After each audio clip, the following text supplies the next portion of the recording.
In the morning, the sun comes through my window. The sun rises in the east. My house faces the east. But let me show you something. Come with me. I put a pole in the ground standing straight up so I could follow the shadow of this pole as the sun moves across the sky. Now, let's make sure we're clear of this. The sun doesn't really move. It appears to move because the earth is rotating. The earth is spinning, so it makes it look like the sun is moving, but it doesn't really move. And we do speak as if the sun moves because it appears that to us. In the morning, the shadow was here and it extended very far. As the sun appeared to travel through the sky, then the shadow was here, and then it went to here, and these are an hour apart. Then it went here, and actually the shadow gets a lot shorter when it gets around here because of the angle of the sun. And then over here, it looks like it makes about half a circle. People long ago invented a thing called a sundial, which helped them to figure out how much daylight they had left. Now we have other ways to tell time. The question in today's video is, how do we measure this turning of something? We can't really measure it in distance. I can't really measure the distance between the shadow here when it's a lot shorter here. So linear measurements won't work on this degree of turn. And we don't use area units, that's squares, that would be measuring a flat surface. So we're going to measure a degree of turn. Well, the degree of turn are angles.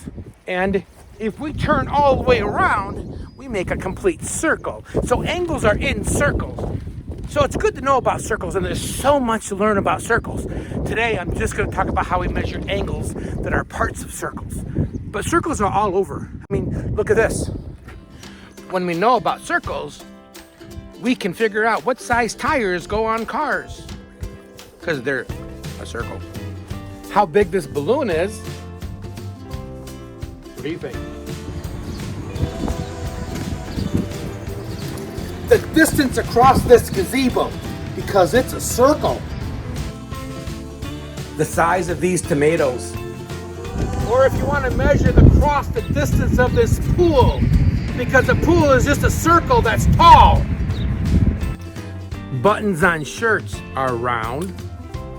These solid metal rings, they're circles.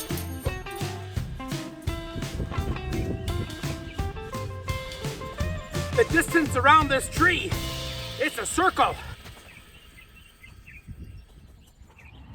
When you turn all the way around, that's 360 degrees. Now, why is it 360 degrees? I mean, that seems weird, doesn't it? Why can't it be like 100 or 50 or some number that's easier? Well, the fact is it's not easier. You see, you want to be able to split a circle up into a lot of different groups evenly. And if you did it with 100, you could only do it about 9 ways. But with 360, you've got 24 ways that you can split a circle in. 24 ways. So 360 was a good number to use so you can break it down. There's several theories on why 360 came about. You can research that. There's some really fascinating things about that. So that means if 360 is all the way around, half of that is 180. That's halfway around, just like that. Hey, where'd you go? Where'd you guys go? Oh, you're still there. Okay. If halfway is 180 degrees, well, then half of that, right? Half of the half would be 90 degrees.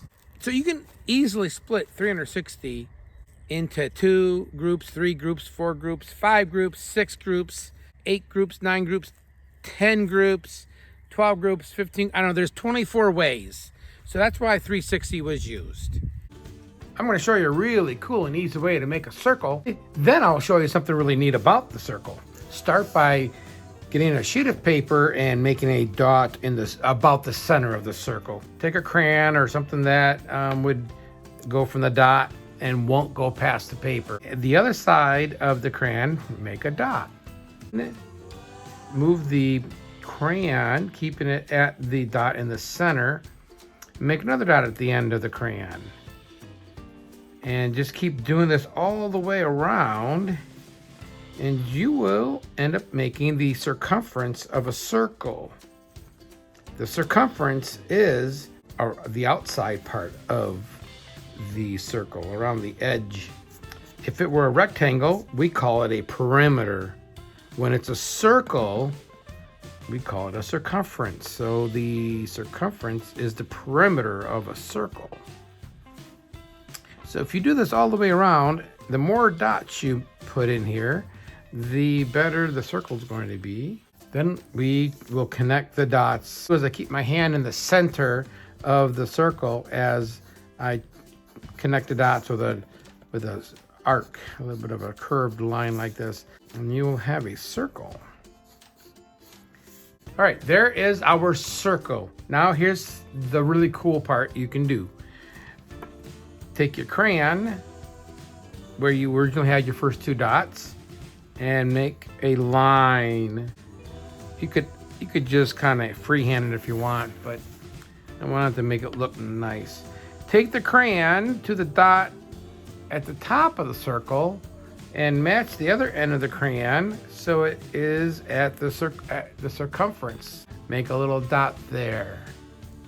You have 3 dots here. Connect the 3 dots.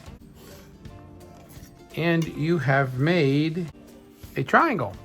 But not just any old triangle, it's an equilateral triangle. Equilateral triangle means all sides are congruent. That means all the lengths of all 3 sides are equal and all the angles are equal. That's an equilateral triangle. Now, we're not done with the cool part because we're going to make more triangles. My question for you is, how many of these triangles can I fit in this circle? Take the crayon, match it up with one of the dots, make sure it touches the circumference on the other side. I will become a right-hander and make a dot there. Then we will draw the point from the center of the circle. Okay, so by the way, this is called the radius when you go from the edge of the circle to the center. That's the radius. So these are each a radius. There we go. Do it again. We're going to make another one from this point over here. We will draw another line. Looks like we have 3 equilateral triangles so far. How many do you think we're going to make? And we're going to draw that again and again. 1, 2, 3, 4. Let's try it again. What are you going to get? I think you know now, don't you? I bet you do. There it is. It looks like we can make 6. 1, 2, 3, 4, 5, 6. 6 equilateral triangles in a circle. That works no matter how big or small the circle is. You will always have 6 equilateral triangles if you use the radius as the size of the side of the triangles. All the way through from one side of the circle through the center to the other side is called the diameter. So that's called the diameter when you cross the circle from one side to the other. Halfway is called the radius. 6 equal sections. That's kind of cool. My friend Michelle has brought over her stuffed animals for us to play with. Now, Michelle wants to actually make a circle with the stuffed animals around her, and she wants to sit in the center so she can talk to all the stuffed animals and turn around and see them. Let's find out how that's going to look. Here's how we're going to make the circle. Watch. Okay, put the animal there. Put the animal over here. Oh, stay there. Now put it. Oh. Okay, it's fine. You don't have to stay in one spot. Okay, put there. Michelle is looking at Mr. Elephant. She wants to look at each stuffed animal one at a time. Let's find out how many times she must turn to see each animal. That's 1. That's 2. That's 3. That's 4.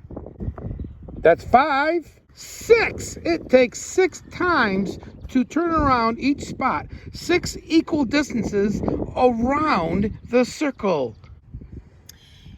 If I look at each of my 6 stuffed animals, each time I turn, I've turned 60 degrees. And there are 6 equal spots. When I turn 60 degrees 6 times, 60 6 times is 360 degrees, a complete circle. You are so smart. Thank you. 360 degrees makes a complete circle.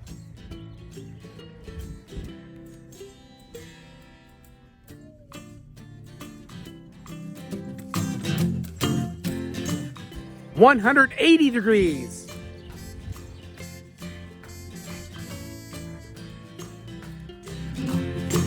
"120 degrees.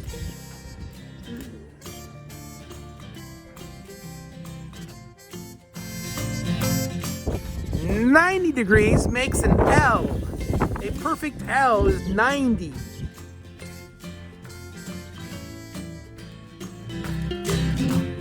"60 degrees is less than 90. That's the equilateral triangle, where you can get 6 equilateral triangles in one circle. They're each 60 degrees.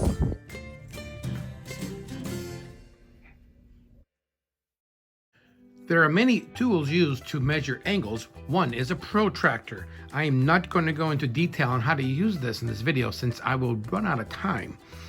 But basically, a protractor has 2 scales on it. There's a top scale and then there's the bottom scale. The top scale on this one shows an angle opening this direction. And the bottom scale is if the angle is opening this way. There is a spot, a little hole right here, which where the vertex goes, and you line that up on that point. The baseline has to be lined up with one of the arms of the angle, and the other one goes up to where the angle is. And I'm going to use the top scale since it's opening this direction, and it looks pretty close to 40 degrees. So this would be listed as 40 degrees. I know it's less than 90 because a 90 is a L, or a backwards L. So a perfect L is 90, so I know that has to be less than 90. Look at this one. This one looks like it's a bigger L. It's not just an L like that, it actually is wider. So I know it has to be more than 90. And I'm gonna take the little spot there, line it up there. Oh, this time I'm gonna make sure that this arm of the angle goes along the baseline over here. I have to use the bottom scale because it's on this direction. So the bottom scale, I'm gonna go over, and it's about 115 degrees. To learn more about a protractor, I will make another video to give more details on how to use this. But that's one way that we can measure angles. The purpose of this video was to show how we measure degrees of turn and how that connects with circles. But mainly, I want you to understand that turning all the way around is 360 degrees. And why is it 360 degrees? Because it's a number that can be split up into a lot of different ways. But there's so much more to learn about circles. And when you know about circles, you can measure and predict a lot of things that are round. And speaking of things that are round, I have to go exercise because, well, I'm getting a little more round myself. So see you in the next video.